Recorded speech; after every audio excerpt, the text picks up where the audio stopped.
Hello दोस्तों, आपका हार्दिक स्वागत है आपके अपने YouTube चैनल स्पिरिचुअल हब में।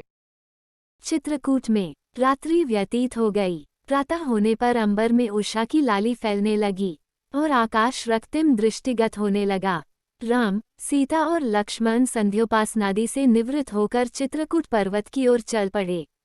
जब दूर से चित्रकूट के गगनचुंबी शिखर दिखाई देने लगा तो राम सीता से बोले, हे मृगलोचनी, तनिक जलते हुए अंगारों की भांति पलाश के इन पुष्पों को देखो जो संपूर्ण वन को शोभायमान कर रहे हैं।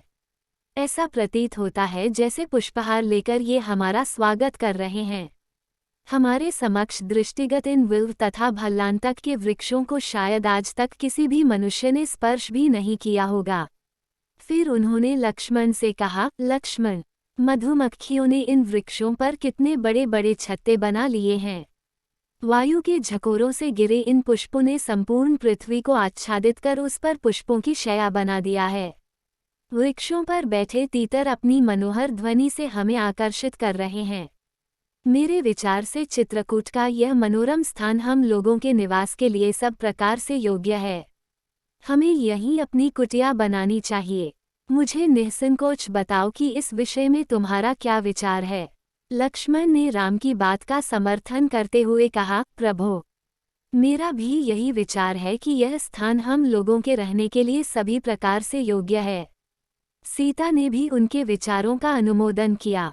टहलते टहलते वे वहां स्थित वाल्मीकि ऋषि के सुंदर आश्रम में पहुंचे। राम ने उनका अभिवादन किया और अपना परिचय देते हुए बताया कि हम लोग पिता की आज्ञा से वन में 14 वर्ष की अवधि व्यतीत करने के लिए आए हैं। महर्षि वाल्मीकि ने उनका स्वागत करते हुए कहा, हे दशरथ नंदन, तुमने दर्शन देकर मुझे कृतार्थ कर दिया है। जब तक तुम्हारी इच्छा हो तुम इस आश्रम में निवास कर सकते हो। तुम वनवास की पूरी अवधि यहीं रहकर व्यतीत कर सकते हो क्योंकि यह स्थान सर्वथा तुम्हारे योग्य है। आतिथ्य के लिए आभार प्रकट करते हुए राम ने ऋषि वाल्मीकि से कहा, निस्संदेह ये सुरम्य वन मुझे, सीता और लक्ष्मण तीनों को ही पसंद है, किंतु यहाँ निवास करके मैं आपकी तपस्या में किसी प्रकार का विघ्न उत्पन्न नहीं करना चाहता। हम लोग निकट ही कहीं पर्णकुटी बनाकर निवास करेंगे। फिर उन्होंने लक्ष्मण से कहा, भैया, तुम वन से मजबूत लकड़ियां काट कर ले आओ। हम इस आश्रम के पास ही कहीं कुटिया बनाकर निवास करेंगे। रामचंद्र का आदेश पाकर लक्ष्मण तत्काल वन से लकड़ियां काट कर ले आए और उनसे एक सुंदर तथा कलात्मक कुटिया बना डाली। सुविधायुक्त, सुंदर एवं कलापूर्ण कुटिया के निर्माण के लिए राम ने लक्ष्मण की भूरी भूरी प्रशंसा की। फिर उन्होंने सीता के साथ गृह प्रवेश यज्ञ किया और कुटिया में प्रवेश किया। कुटिया के समीप ही चित्रकूट पर्वत को स्पर्श करती हुई माल्यवती नदी प्रवाहित हो रही थी। सरिता के दोनों ओर पर्वतमालाओं की अत्यंत नयनाभिराम श्रेणियां थीं।